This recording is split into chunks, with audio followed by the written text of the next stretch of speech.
करवा चौथ व्रत कहानी। करवा चौथ व्रत की प्रामाणिक एवं पौराणिक कथा के अनुसार बहुत समय पहले की बात है। एक साहूकार के 7 बेटे और उनकी एक बहन करवा थी।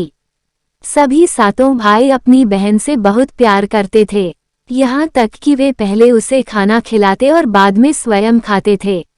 एक बार उनकी बहन ससुराल से मायके आई हुई थी।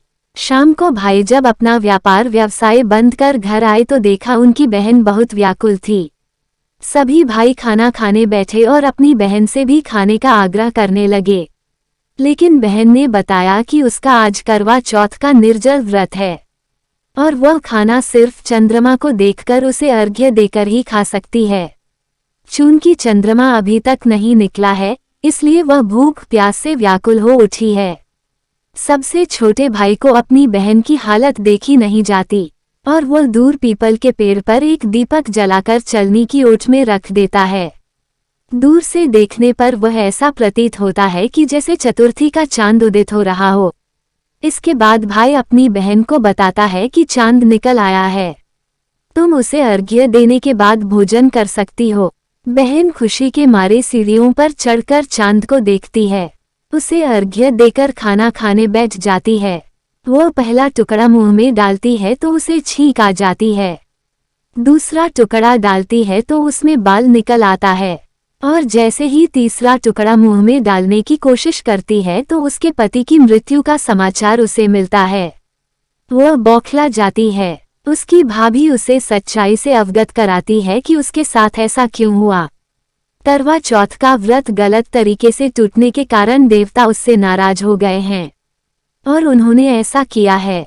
सच्चाई जानने के बाद करवा निश्चय करती है कि वह अपने पति का अंतिम संस्कार नहीं होने देगी और अपने सतीत्व से उन्हें पुनर्जीवन दिलाकर रहेगी।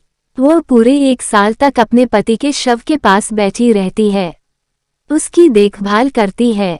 उसके ऊपर उगने वाली सुईनुमा घास को वह एकत्रित करती जाती है। 1 साल बाद फिर करवा चौथ का दिन आता है।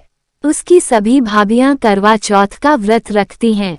जब भाभियां उससे आशीर्वाद लेने आती हैं तो वह प्रत्येक भाभी से यम सुई ले लो, पिय सुई दे दो, मुझे भी अपनी जैसी सुहागिन बना दो, ऐसा आग्रह करती है। लेकिन हर बार भाभी उसे अगली भाभी से आग्रह करने का कह चली जाती है।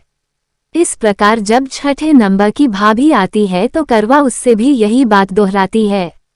ये भाभी उसे बताती है कि चूंकि सबसे छोटे भाई की वजह से उसका व्रत टूटा था, अतः उसकी पत्नी में ही शक्ति है कि वह तुम्हारे पति को दोबारा जीवित कर सकती है। इसलिए जब वह आए तो तुम उसे पकड़ लेना और जब तक वह तुम्हारे पति को जिंदा न कर दे उसे नहीं छोड़ना। ऐसा कहकर वह चली जाती है। सबसे अंत में छोटी भाभी आती है। करवा उनसे भी सुहागिन बनने का आग्रह करती है, लेकिन वह टालमटोली करने लगती है। इसे देख करवा उन्हें जोर से पकड़ लेती है और अपने सुहाग को जिंदा करने के लिए कहती है। भाभी उससे छुड़ाने के लिए नोचती है, खसोटती है, लेकिन करवा नहीं छोड़ती है। अंत में उसकी तपस्या को देख भाभी पसीज जाती है और अपनी छोटी अंगुली को चीरकर उसमें से अमृत उसके पति के मुंह में डाल देती है। करवा का पति तुरंत श्री गणेश कहता हुआ उठ बैठता है। इस प्रकार प्रभु कृपा से उसकी छोटी भाभी के माध्यम से करवा को अपना सुहाग वापस मिल जाता है। हे श्री गणेश मां गौरी, जिस प्रकार करवा को चिर सुहागन का वरदान आपसे मिला है, वैसा ही सब सुहागिनों को मिले। आपको कहानी अच्छी लगी हो तो एक लाइक करें, चैनल को सब्सक्राइब करें। धन्यवाद जी।